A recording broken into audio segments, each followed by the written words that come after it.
नाही, आता ते जितेंद्र आव्हाड सारखा मूर्ख माणूस मी कोणी पाहिला नाही बरं का. कारण इतिहास शिकावा लागेल हा विषय नाही, इतिहास कोणी शिकवण्याची गरज नाही, इतिहास आहेच, फक्त तो वाचण्याची गरज आहे. जो इतिहास आहे, जे इतिहासामध्ये, कारण आज लिहिलेलं नाही ते पूर्वी लिहिलेलं आहे, आणि म्हणून तो शिकण्याची काही आवश्यकता नाही आहे आमच्याकडून किंवा कोणाकडून शिकण्याची आवश्यकता नाही. जो ऑलरेडी आहे तो त्यांनी वाचावा, आणि खरा इतिहास त्यांनी वाचल्यानंतर त्यांच्या लक्षात येईल, पण त्यांना समजून घ्यायचंच नाहीये, तर हे दुर्दैव आहे. तर आनंद वाटला आम्हाला, कारण खरं राष्ट्रगीत हे वंदे मातरमच आहेत.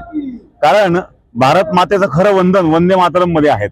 आणि काल आम्ही जे सांगितलं तर त्याच्या पाठीमागचा आमचा उद्देश हाच होता की आपला जो देश आहे हा एक स्वतंत्र देश आहे. मग स्वतंत्र देशामध्ये आणि आज पारतंत्र्याचे चिन्ह आपण का ठेवावे या दृष्टिकोनातून आम्ही ते बोललो होतो.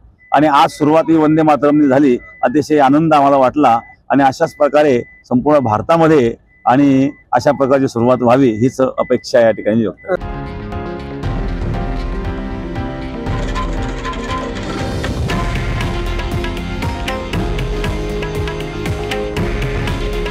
हे आहे देशातील नंबर 1 न्यूज नेटवर्क आणि आपण पाहत आहात TV9 मराठी. काळजी तुमची, हित महाराष्ट्राचं.